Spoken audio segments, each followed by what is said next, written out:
السلام علیکم سر. وعلیکم السلام. اچھا جو کیش کے چیک کے اوپر جو پرچے کے آرڈر ہوئے ہیں اس کے بارے میں بتائیں. ہمارے پاس ایک کلائنٹ آئے جنہوں نے ایک عدد چیک ہے جس کے اوپر 30 لاکھ روپے کی اماؤنٹ ہے، اور اس اماؤنٹ کے اوپر جس نے یہ چیک ایشو کیا ہے اس نے انٹینشنلی کیش لکھا ہوا تھا. اب میرے کلائنٹ جو ہیں وہ تھانے جاتے ہیں ایف آئی آر کی ریکویسٹ کرنے کے لیے، ایک اپلیکیشن سبمٹ کرتے ہیں، تو تھانہ جو ہے وہ اس چیز کی کو انٹرٹین نہیں کرتا، اور وہ کہتا ہے کہ کیونکہ اس چیک کے اوپر کیش لکھا ہوا ہے سو لہٰذا اس کے اوپر ہم ایف آئی آر نہیں لانچ کریں گے.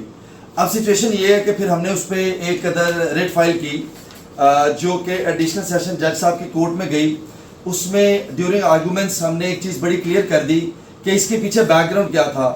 یہ چیک جس نے ایشو کیا، اور کیونکہ یہ لین دین کا میٹر تھا، اور اس سلسلے کے اندر جس نے آرگومنٹ کیے گئے اور جج صاحب نے تھینک یو جو مینشن کیا ریٹ کے اندر، ہم نے اس کو جج صاحب کو جو اسسٹ کیا اس میں ان کو بتایا کہ یہ چیک جس بندے نے ایشو کیا ہے اس کے بیک گراؤنڈ کیا تھا اور اس نے کس انٹینشن سے یہ چیک ایشو کیا ہوا ہے.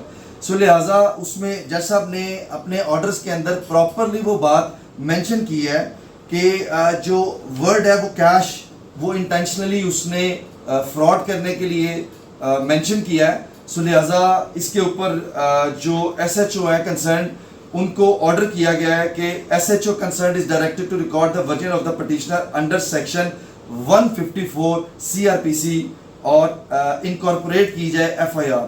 سو لہٰذا چیک کیونکہ اٹ سیلف ایک نیگوشیبل انسٹرومنٹ ہے اور پیمنٹ اور پرومس ٹو پے ہے، سو لہٰذا چیک بے شک بائی نیم ہے، بے شک اس پہ کیش لکھا ہوا ہے، ایف آئی آر اس پہ کمپلسری ہے.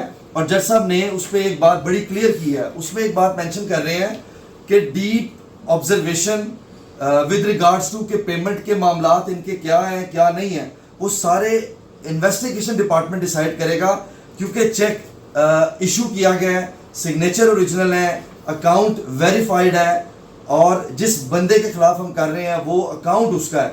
سو لہٰذا جو اس کے بیسک انگریڈینٹس چیک ڈس آنر ہونے کے جو اس پہ 489 ایف کے جو انگریڈینٹس ہیں وہ اپلائی ہوتے ہیں.